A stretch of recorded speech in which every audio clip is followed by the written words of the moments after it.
हमारे पर्यावरण का नुकसान हो रहा है। मैं आपको अगर कुछ लिखने वाला उस पे लिख के दे दूं कि इन युद्ध से, इन लड़ाइयों से हमारे पर्यावरण का, हमारे आने वाली पीढ़ियों के लिए भी संकट पैदा हो रही है। गुड मॉर्निंग, सत श्री अकाल, आदाब दोस्तों। आज जिस टॉपिक पे हम लोग बात करने जा रहे हैं वो टॉपिक बड़ा ही मैं कहूँगा सेंसिटिव टॉपिक है। और आज के टाइम में अगर सबसे इम्पोर्टेंट टॉपिक है तो वो यही टॉपिक है। यस, आज हम बात करेंगे एनवायरनमेंट की, आज हम बात करेंगे पर्यावरण की। और जहाँ एनवायरनमेंट की बात हो, पर्यावरण की बात हो, वहाँ एक ऐसे शख्स का नाम अचानक से जहन में आ जाता है जिसके बिना ये चर्चा अधूरी होगी। मैं बहुत बहुत स्वागत करूंगा प्रभु शाही जी का, जिनका नाम आज की डेट में किसी आइडेंटिटी का मोहताज नहीं है। उन्होंने अपने हैरत अंगेज़ कारनामों से पूरे सोसाइटी को जगा कर रख दी है, चाहे वो ट्री एम्बुलेंस हो, ट्री हॉस्पिटल्स हों, या एडमिनिस्ट्रेशन के साथ पर्यावरण या पेड़ों को बचाने का काम हो। मैं स्वागत करना चाहूँगा प्रभु शाही जी का। धन्यवाद, बहुत बहुत धन्यवाद आपका रजनीश जी और आपके चैनल का। प्रभु जी, वैसे तो आप समय आपका बड़ा महत्वपूर्ण होता है, बहुत बिज़ी रहते हैं आप लोग। तकरीबन तकरीबन 6-7 महीनों के बाद आपका समय मिल पा रहा है हमें। तो इसलिए ज़्यादा समय वेस्ट नहीं करूँगा, सीधा-सीधा मुद्दों पे आऊँगा। हम लोग पर्यावरण की बात करते हैं, अलग-अलग दिवस मनाए जाते हैं, वाटर डे मनाया जाता है, फॉरेस्ट्री डे मनाया जाता है, और भी ना जाने कितने तरह की संस्थाएँ और सरकारें इस दिवस को मनाने में जुटी रहती है। बट इसका कहीं असर होते हुए दिख रहा है आपको? रजनीश जी, आपने जो बात की है, बिल्कुल पर्यावरण हमारे दिल दिमाग हर जगह बैठा हुआ है और हमारे लिए सबके अंदर यह चीज़ होनी चाहिए। तो मैं एक लाइन बोलूँगा कि हमारे लिए तो पर्यावरण हमारा भगवान है, जो आपने नाम लिया है कि हम लोग काम कर रहे हैं। और उसमें मैं यही बोलना चाहूँगा अपना आंसर शुरू करने के पहले कि यही समय है, सही समय है, पर्यावरण के लिए अनमोल समय है। आइए हम सब पर्यावरण को बचाएं और जीवन को खुशहाल बनाएं। तो इस खुशहाल शब्द के साथ मैं आगे आपके आंसर की शुरुआत करूंगा कि खुशी हो। आपने जैसे चिंता व्यक्त की, अच्छी बात है, चिंताजनक स्थिति है। लेकिन आपने बोला कि क्या है जो world environment day, world forestry day, world water day, world biodiversity day, बहुत सारे डे मनाए जा रहे हैं। जी, तो इसका क्या कुछ फायदा होता है? ऐसे ही आपका क्वेश्चन यही था। जी, तो मैं भी बिल्कुल सटीक आंसर पे आऊंगा, इधर उधर की बातें नहीं करते हुए। मैं आपसे पूछना चाहूंगा कि आप खुद देखें कि जब ये डेज नहीं मनाए जाते थे, जी, ये डेज की शुरुआत कोई 1000 साल पहले नहीं हुई है, जी, जी, सैकड़ों साल पहले सारी चीजें बनी है। जी, और 19 सेंचुरी के बाद धीरे धीरे ऑर्गेनाइजेशन बने और शुरुआत हुई है। जी, तो क्या उसके पहले हमारा पर्यावरण था कि नहीं? मेरा जो अनुभव बताता है, मेरा जो अध्ययन बताता है कि इससे अच्छा था। मैं नहीं बोल रहा हूँ कि ये जी, डेज मनाने बंद कर देने चाहिए, नहीं करने चाहिए।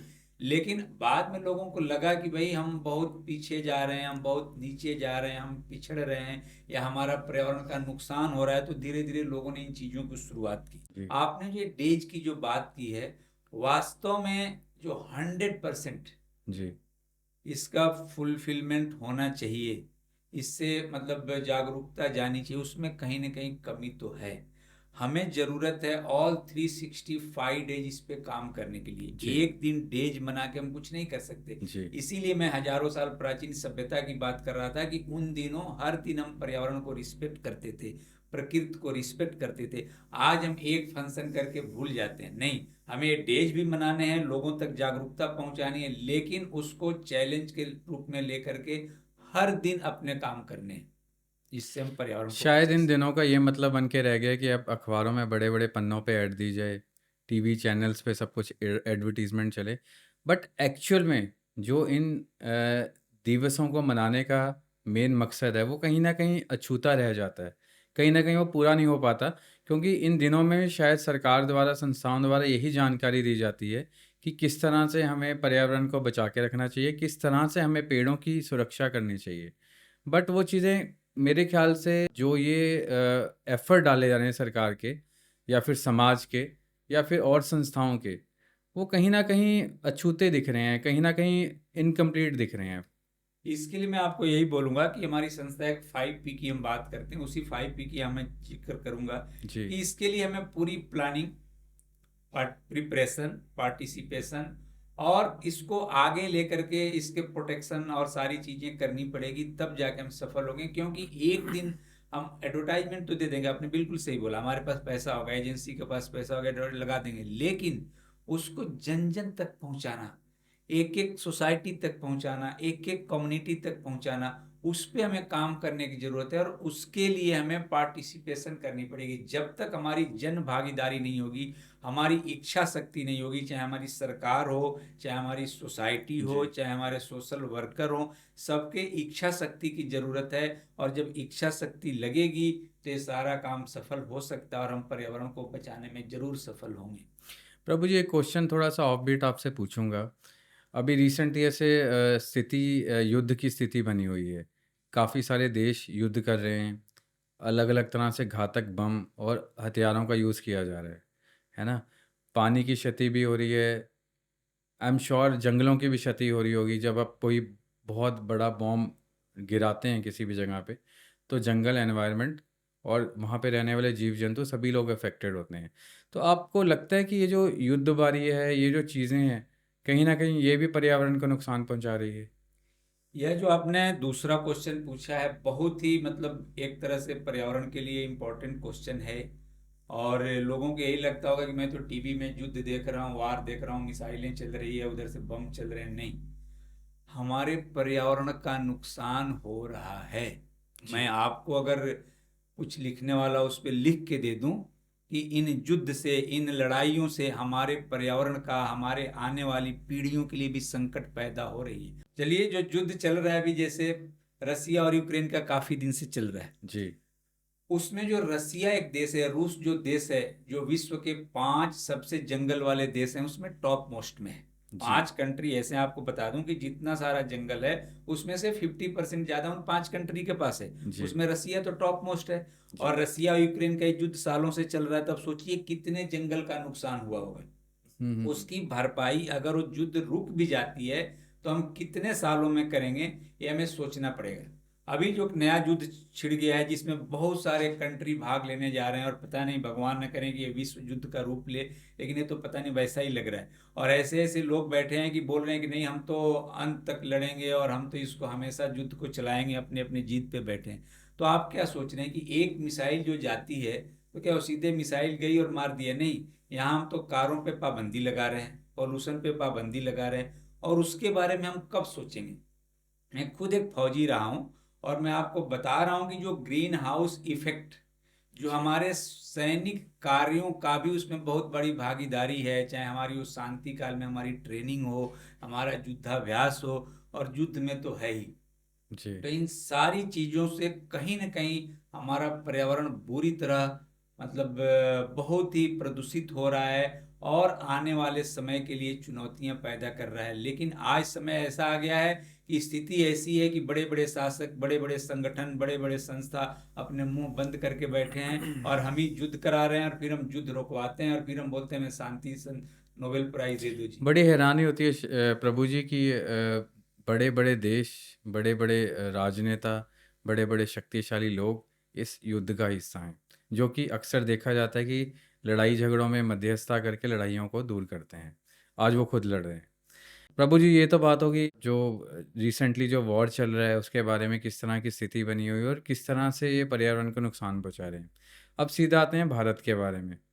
भारत में अगर हम बात करें जल की, भारत में अगर हम बात करें जंगलों की, क्या स्थिति आपको दिखती है भारत अच्छी बात आपने की कि देश की चिंता की, और देश पहले, राष्ट्र के प्रति हम सभी समर्पित हैं। तो जल जंगल की जो आपने बात की है, बहुत हमारी स्थिति अच्छी नहीं है। में? जी। और अगर विश्व स्तर पे देखें तो वहाँ भी चिंता की विषय है, क्योंकि 2030 का हम लोगों ने जो लक्ष्य निर्धारित किया है, जी। जो हमारे बड़े बड़े अंतर्राष्ट्रीय संगठन में निर्धारित होते हैं, पिछला जो कॉप में हुआ है उसमें हम लोगों ने तो किया है कि 2030 तक हमारे एक भी जंगल, एक भी पेड़ जंगल के नहीं कटेंगे। लेकिन जी। क्या हम उसके तरफ बढ़ रहे हैं? नहीं, हमारे रोज जंगल कट रहे हैं। मैं कई स्टेट्स का नाम गिना सकता हूँ, लेकिन समय की सीमा है। बट देश में कहीं ना कहीं लोग विरोध कर रहे हैं, चाहे वो राजस्थान का क्षेत्र हो, मध्य प्रदेश का क्षेत्र हो, वहां पे पेड़ कट रहे हैं विकास के नाम पे। जी। तो फिर हम 2030 का जो हमारा लक्ष्य है उसको हम कहाँ प्राप्त कर रहे हैं? आपने दूसरा नाम लिया है पानी का। जी। पानी की तो स्थिति ये हो गई कि देश का अधिकतर भाग जल संकट से जूझ रहा है। बड़े बड़े खूबसूरत शहरों में भी ये गर्मियों में टैंकर से पानी पहुंचाए जा रहे हैं। तो ये किस बात का सूचक है, आपको खुद दिख रहा होगा। आपको खुद लग रहा होगा कि हमारे देश में पीने वाले पानी से कैसे कैसे लोग की घटनाएं हो रही है, बहुत सारी जी हो रही है, उसकी जी चर्चा में यहाँ जी लंबा हो जाएगा। जी तो जी किस तरह की घटनाएं हो रही है, तो हमारे देश में जंगल को बढ़ाना बहुत जरूरी है, क्योंकि पर पर्सन, जी। प्रति व्यक्ति जो हमें पेड़ होने चाहिए, अभी 22 है 24 है, बहुत ही चिंता की बात है। तो इस पर तो काम होना ही चाहिए। प्रभु जी, अभी तो ये आपने बताया देश के बारे में। अब हम बात करते हैं पंजाब के बारे में। जैसे हम पंजाब का नाम लेते हैं तो एक हरे भरे खेत, खुला खाना पीना, खुले लोग और एक सांस लेने लायक अच्छी हवा आप महसूस कर सकते हैं। बट अगर हम सोशल मीडिया पे जाके देखते हैं तो वहाँ पे बताया जाता है कि अंधाधुंध वन काटे जा रहे हैं, पेड़ों को काटा जा रहा है, नए नए प्रोजेक्ट लगाए जा रहे हैं, बिल्डिंगें बनाई जा रही है, बिल्डर्स आ रहे हैं, नए नए प्रोजेक्ट आ रहे हैं, तो कहीं सफाचट जंगल होते हुए दिख रहे हैं। और इसका नतीजा ये भी है कि अब अनगिनत बीमारियाँ, प्रदूषण और ऐसी स्थितियों से लोगों को जूझना पड़ रहा है। तो क्या समझते हैं कि पंजाब की इस समय अगर हम बात करें पर्यावरण की, हम बात करें जंगल की बात करते हैं, जैसे कि हम जल की बात करते हैं, जो कि इस समय एक बड़ा, मैं कहूँगा बहुत बड़ा संकट बना हुआ है पूरे राज्य के ऊपर।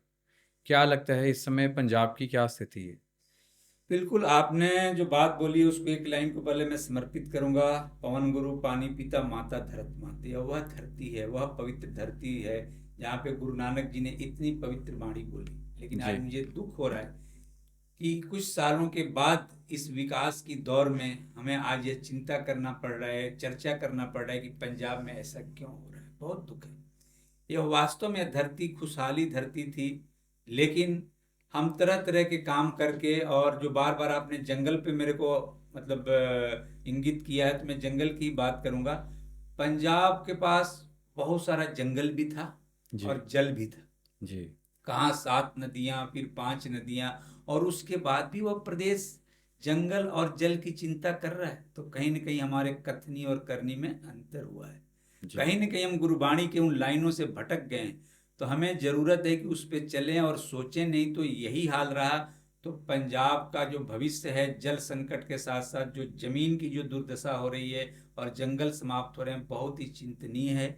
उसके लिए आप पीछे देखेंगे कि बहुत सारे जंगल को लैंड को डाइवर्ट किया गया। जो जी वन भूमि होती है उसको विकास के नाम पे इजिली डाइवर्ट कर दिया गया। ऐसा नहीं होना चाहिए। अगर हम ऐसा करते रहेंगे तो हमारे जंगल नहीं बचेंगे। लेकिन आपने बहुत सारे कामों का नाम लिया, उसमें बिल्डिंग का भी लिया और भी सारा लिया। तो आप रोड के हिसाब से देखिए, जो हाईवे पंजाब में इतने सारे बने हैं, पहले भी रोड थे क्या? उन रोडों के किनारे कभी आपने देखा किस तरह के हरे पेड़ होते थे? जी क्या आज जो हैं नहीं है। आज आप जाएंगे बीच में कहीं, आपको खड़ा होना है पेड़ के नीचे तो आपको ढूंढना पड़ेगा। लेकिन ये सारी चीजें अपनी पहचान पंजाब खो रहा है। इस पे हमें बहुत ही सोच विचार करके, जो भी प्लानिंग वाले लोग बैठे हैं, जो भी सरकार है, चाहे किसी भी पार्टी का हो, जो भी अधिकारी गण बैठे हैं, वो एक बार धरातल को देखें।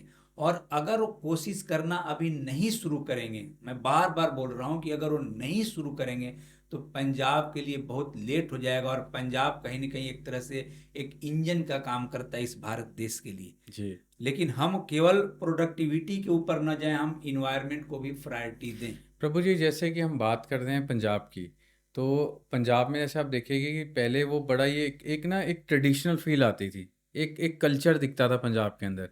पर यहाँ अगर आप पंजाब को देखोगे तो आपको ऐसा लगेगा ये पंजाब कोई भारत देश का हिस्सा नहीं है, एक किसी पश्चिमी देश का हिस्सा है। मतलब बड़े बड़े बिल्डर जैसे मैंने बताया आ चुके हैं, अलग अलग तरह की मॉडर्न हाउसिंग आ चुकी है ना? तो वो फील, वो जो टच था पंजाब का, वो कहीं ना कहीं होता जा रहा है, वो कहीं न कहीं गुम होता जा रहा है। शायद आधुनिकता इतनी आ गई है ना? बार-बार मैं हाउसिंग का नाम ले रहा हूँ, और जैसे हाउसिंग के प्रोजेक्ट्स को आप देखिए परमिशन भी मिलती है, कई तरह के पैरामीटर होते हैं, उसके परमिशन के बाद ही ये बिल्डर्स अपने प्रोजेक्ट वहाँ पे स्थापित कर सकते हैं, बना सकते हैं। ये जो परमिशन के जो पैरामीटर्स होते हैं, ये भी पर्यावरण को ध्यान में रखते हुए ही लिए जाते होंगे। देखिए, बिल्कुल, वो तो इन्वायरमेंट क्लियरेंस तो किसी भी प्रोजेक्ट के लिए होता ही है। जी, आपको इन्वायरमेंट क्लियरेंस तो लेना ही है। बट उस पे कितनी संजीदगी से काम हो रहा है, थोड़ा सा वर्डिंग चेंज करके बहुत सारी चीजें इस देश में हो रहा है। जी, तो इसीलिए मैं बार बार बोला था कि चाहे जिसकी भी सरकार हो, जो अधिकारी हो, एक बार अपने कर्तव्यों का पालन करें। आज तो आप उसमें कुछ हेर फेर करके कुछ चीजें बना देंगे, लेकिन वो चीजें आपके आने वाली पीढ़ियों को भुगतनी पड़ेगी। वो पीढ़ियां आपको कभी माफ नहीं करेंगी। इसलिए हम जितने भी आधुनिक हो जाएं, अगर हमें बिल्डिंग बनाना है, ठीक है, हाउसिंग है, रहना है, जनसंख्या बढ़ रही है, लेकिन उसके साथ हमें वहाँ इन्वायरमेंट की चीजों का ख्याल रखना है। जी, जिस दिन आप बिल्डिंग बना रहे हैं, तो आपने उसी दिन उस प्रोजेक्ट में रखा होगा कि इधर पेड़ लगेंगे, पौधे लगेंगे, पार्क बनेगा। उसको भी आप क्यों नहीं शुरू करते? जब बिल्डिंग बन जाती है, जब लोग आ जाते हैं, तब दिखाने के लिए कुछ पौधे गिनती करके लगा दिए जाते हैं, नहीं। या अगर रोड बनता है, वहां जो पेड़ कटते हैं उसका 1:5 जो आपको लगाना है, तो उसी के साथ आप क्यों नहीं लगाते हैं? जब बाद में कोई आरटीआई डालता है, तब उन चीजों पर काम होता है। जी, मैं बोलूंगा कि जो लोग इस विकास के काम को आगे बढ़ाने वाले हैं, वो इस प्रगति को प्रकृति के साथ लेकर के चलें। जी। प्रकृति अगर हमें कुछ देती है, तो हम भी प्रकृति को कुछ देना सीखें, और हमारा दोनों संतुलित रहे, बैलेंस रहे। प्रभु जी, जैसे हम पंजाब के बारे में बात कर रहे हैं, पंजाब का अगर आप वेदर के बारे में बात करें, बहुत ज़्यादा फ्लक्चुएट होना शुरू हो गया है। जैसे कि आप देखिए, मार्च महीने के शायद 1 या 2 दिन ही बीते हैं और जो पारा है 30 से पार होना शुरू हो गया है। मतलब मैं कहूँगा कि मार्च शुरू होते ही पारा तकरीबन 31-32 तक जाना एक अपने आप में एक बड़ी चिंता का विषय है। और इसी वजह से क्या होता है, गर्मियों में अंततः गर्मी होती है, सर्दियों में बेहद सर्दी होती है और बारिशों में बेहद बारिश होती है, जिसकी वजह से आप देखिए कि फ्लड्स वगैरह मेन रीज़न रहते हैं। इवन पंजाब, हरियाणा, हिमाचल में अगर पिछले साल का हम लोग डाटा उठाते हैं, तो हर जगह में पानी ही पानी दिखाई दे रहा था। हिमाचल का तो काफ़ी बड़ा हिस्सा पानी में ही बह गया। ये भी कहीं न कहीं पर्यावरण को नुकसान पहुँचाने के साइड इफ़ेक्ट हैं ये। आपने जो क्लाइमेट चेंज, ग्लोबल वार्मिंग, ये सारी बातें उसी से रिलेटेड की है, तो कहीं ना कहीं इन्वायरमेंट का ही इफेक्ट है, और इन्वायरमेंट के ही पार्ट हैं, पर्यावरण से ही जुड़े हैं। और इसमें सबसे बड़ा रोल हमारे पेड़ों का है। अगर हम पेड़ों को इस रीजन में सबसे ज़्यादा खत्म कर रहे हैं, तो चीज़ें तो होगी, जी, ग्रीन हाउस इफेक्ट बढ़ेगी, ग्लोबल वार्मिंग बढ़ेगी, और हम पहाड़ों का भी हमने इस क्षेत्र में नुकसान किया है। तो जी, उसी सारी चीज़ों का इफेक्ट है जो आपको देखने को मिल रही है। आपने बहुत सारे एग्जाम्पल गिनाए। पंजाब आपके सामने ही है कि भी आपने गर्मी की बात की, लेकिन पिछले साल देखिए बारिश में यहाँ क्या हाल रहा। जी, तो हमें सोचना है कि हम किस तरह से पर्यावरण के जो 5 एलिमेंट हैं, भूमि, गगन, वायु, अग्नि, नीर, उसको संतुलित रखें। और उसके लिए वृक्षारोपण, पौधारोपण तो सबसे ही उम्दा उपाय है। प्रभु जी, एक चीज़ और कंसर्न सामने आ जाता है, जैसे कि बीमारियाँ। अगर आप देखिए कि बीमारी भी एक तरह से ना मौसमी हो गई है, ट्रेंड के साथ चेंज हो जाती है। चाहे वो डेंगू हो, डेंगू का एक सीज़न मतलब पेट बन गया है कि इस सीज़न में जून में डेंगू की बीमारी आएगी। फिर हम वायरल्स की बात कर लेते हैं, सर्दियों में वायरल आएगा ही आएगा, है ना? इसके अलावा और कई ऐसी बीमारी हैं जो मौसमी हो गई हैं। हर 2 महीने बाद एक नई बीमारी चेंज हो जाती है। होता ये था कि पहले लोगों की शायद इम्यूनिटी इतनी स्ट्रांग होती थी कि वो बॉडी अपने आप हील कर लेती थी या थोड़ी बहुत ट्रीटमेंट के बाद वो बीमारी हील हो जाती थी। बट अब चीज़ें थोड़ी-सी बदल गई हैं। अगर आप देखिए, डेंगू का कुछ चलता है, मलेरिया चलता है, तो अचानक से राज्य के सारे हॉस्पिटल बिल्कुल एकदम से हाउसफुल हो जाते हैं। थिएटर्स में किसी हिट पिक्चर के बाद हाउसफुल हो जाता है थिएटर। आपको कहीं बेड नहीं मिलता, आपको समय पे दवाइयाँ नहीं मिलती, आपको ट्रीटमेंट नहीं मिल पाता, सरकारी अस्पताल मशीनरी एक तरह से बिल्कुल ही अस्त-व्यस्त हो जाती है। तो आपको लगता है कि ये जो बीमारी हैं, पर्यावरण को अगर हम ठीक करें तो कहीं न कहीं इन बीमारियों को भी कंट्रोल किया जा सकता है? बिल्कुल, ये तो अभी आप इसके मूल में आ गए, जी, इसके रूट में आ गए। जब हम नेचुरोपैथी की बात करें, आयुर्वेदा की बात करें, तो यही है। जी, पर्यावरण वही तो समझने की चीज है। बार बार मैं बोलता हूँ कि पर्यावरण केवल एक्सटर्नल पर्यावरण नहीं, हमारी जो बॉडी है, is also consist with 5 elements. जो जी, 5 तत्वों की मैं बात कर रहा हूँ, वही 5 तत्व इसके अंदर भी है, भूमि, जी, गगन, वायु, अग्नि, नीर। जब उनकी मात्रा इधर उधर होती है, डिस्टर्ब होती है किसी कारण से, तभी हमें या तो फीवर होता है, या लूज मोशन, जो भी बीमारी होती है, कहीं ना कहीं हमारे तत्वों के डिसबैलेंस से होती है। तो सबकी जो जड़ है वो पर्यावरण में ही छुपी हुई है। बिल्कुल पर्यावरण में छुपी है। और हम पर्यावरण को अगर शुद्ध रखेंगे, संतुलित रखेंगे, हमारी हवा, अगर हमारी हवा से पचासों तरह की बीमारियां हो रही है, पानी देख लीजिए, खाने पीने की चीजों में मिलावट देख लीजिए, ये सारे बीमारी के जड़ कहाँ से आ रहे हैं? पर्यावरण से आ रहे हैं। तो अगर हमारा पर्यावरण बैलेंस है, संतुलित है, शुद्ध है, जी। तो आप बीमार नहीं पड़ सकते। अगर आप उसको छेड़छाड़ ऐसे ही करते रह जाएंगे तो आपकी नई नई बीमारियां, रोज रोज एक नई बीमारी आती है, रोज डॉक्टर एक नया टेस्ट लिखता है, तो इस तरह की नई नई बीमारियां आती रहेगी। हाँ, उसमें एक चीज मैं और ऐड करूंगा कि हम औषधीय पौधों का भी प्रयोग अपने दिनचर्या में लाएं।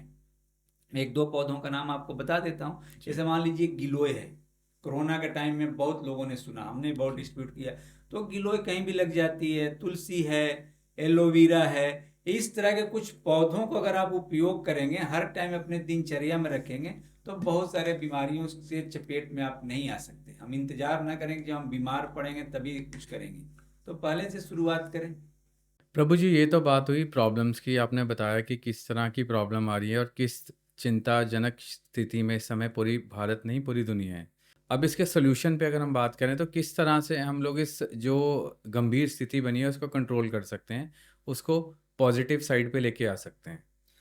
उसके लिए सबसे तो जो पहला एम आपका है, क्योंकि बड़े बड़े लोग बैठते हैं, जी। थिंक टैंक बैठते हैं, वर्ल्ड लेवल के लोग बैठते हैं, तो अपने जब इतने बड़े बड़े ऑर्गेनाइजेशन बनाए हैं, संस्था बनाए हैं, तो जो उसका एम फिक्स करते हैं उसको फुलफिल करने के लिए आगे बढ़िए।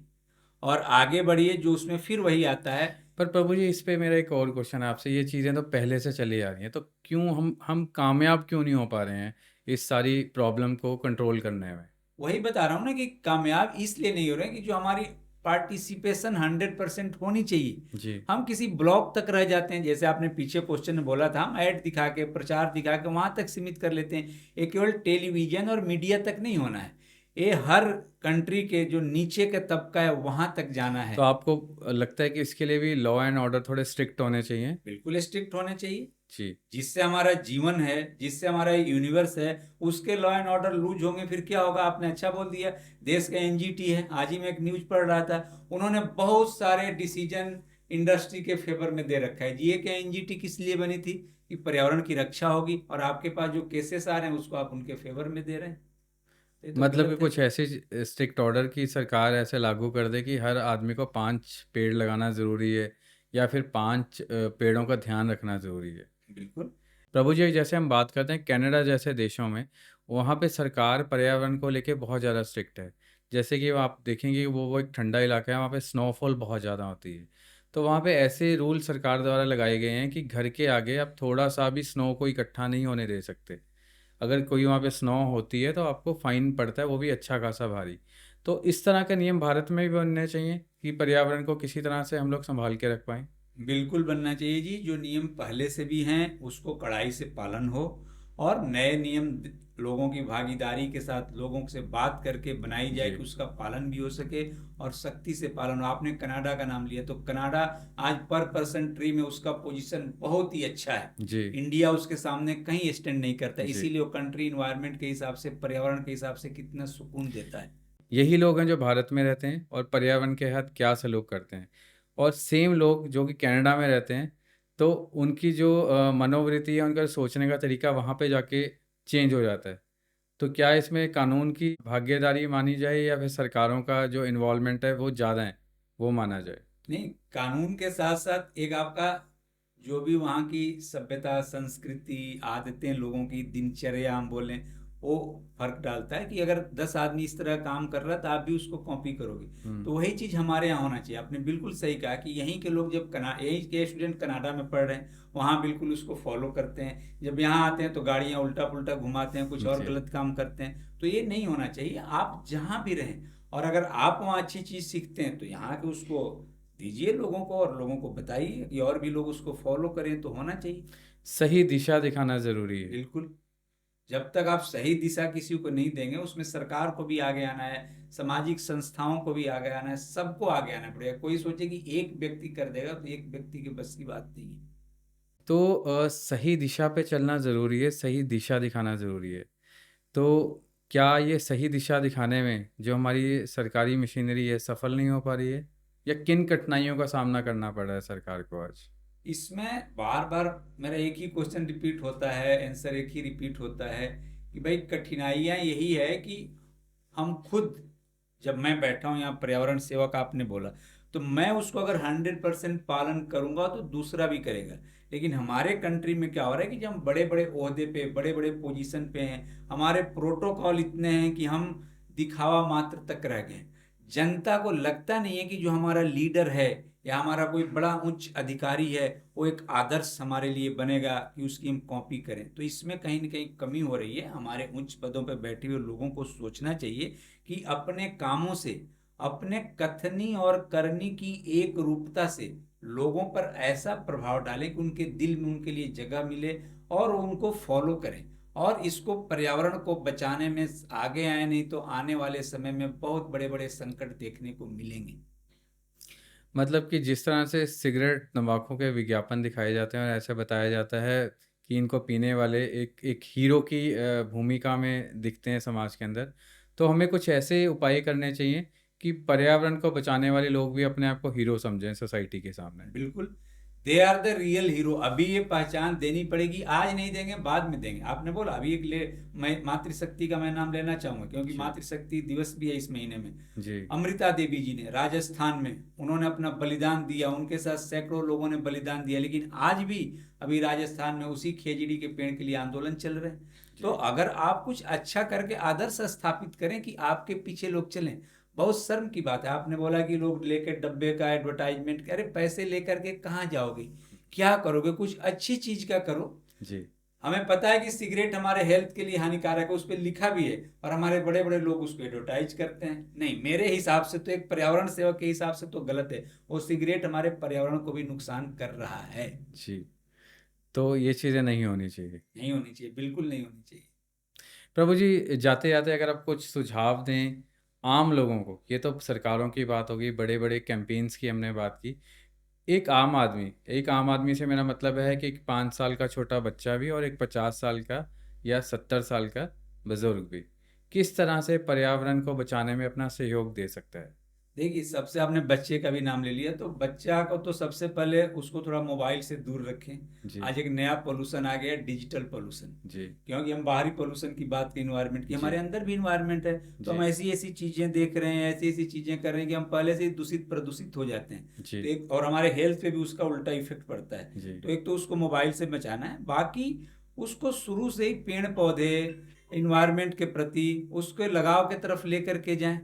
और जो लोग बड़े हैं, बुजुर्ग हैं, एडल्ट्स हैं, वो अपनी जिम्मेदारी समझें जी। कि हम अपने रूटीन वर्क में, जो हमारा 24 आवर मेरे पास है, सुबह से जी। मैं जगता हूँ जी। और शाम को सोते तक, हम क्या इन्वायरमेंट के लिए कर सकते हैं। उसमें बस अगर उनके सामने 5 तत्व दिखेगा कि हम भूमि को कैसे बचा लें, पानी को कैसे बचा लें, हवा को कैसे बचा लें, तो अपने आप इस रास्ते पे चलेंगे। और उसके लिए मेरा आग्रह यही होगा कि जीवन का आधार वृक्ष है, धरती का श्रृंगार वृक्ष है, प्राण वायु दे रहे सभी को, ऐसे परम उदार वृक्ष है। तो जरूर पेड़ लगाएं और पेड़ को बचाएं।